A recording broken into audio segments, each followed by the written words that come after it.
আপনি কি কখনো সারাদিন কিছু না করে বিছানায় শুয়ে ফোন স্ক্রল করতে করতে কাটিয়ে দিয়েছেন? তার মানে আপনি বেড রটিং করছিলেন। আপনি একা নন, সমাজ মাধ্যমে বেড রটিং একটি সেলফ কেয়ার ট্রেন্ডে পরিণত হয়েছে, বিশেষত জেনজির মধ্যে।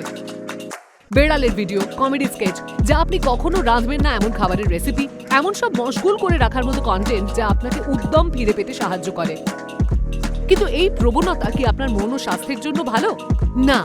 গবেষণায় দেখা গেছে এই অভ্যেস আপনার ঘুম বা মানসিক স্বাস্থ্য দুটির জন্যই ক্ষতিকারক। স্ক্রিনের নীল আলো আপনার মস্তিষ্ককে ভুল বোঝায়, ভাবায় যে এখন দিন, যার ফলে ঘুম আসতে সমস্যা হয়। দেরিতে ঘুম বা ভালো ঘুম না হওয়ার একটি প্রধান কারণ শোবার সময় ফোন স্ক্রলিং। তাই বেড রটিং আরামদায়ক মনে হলেও ঘন্টার পর ঘন্টা স্ক্রলিং পরের দিনের জন্য আপনাকে আরো বেশি ক্লান্ত করে দিতে পারে। মনস্তাত্ত্বিকরা সতর্ক করে বলেছেন, বেড রটিং মাঝে মধ্যে করলে তা অসুবিধার কারণ না হলেও ঘন ঘন বা দীর্ঘক্ষণ ধরে চললে এই অভ্যেস অবসাদ ও উদ্বেগজনিত সমস্যার মতো মানসিক রোগের লক্ষণ হতে পারে।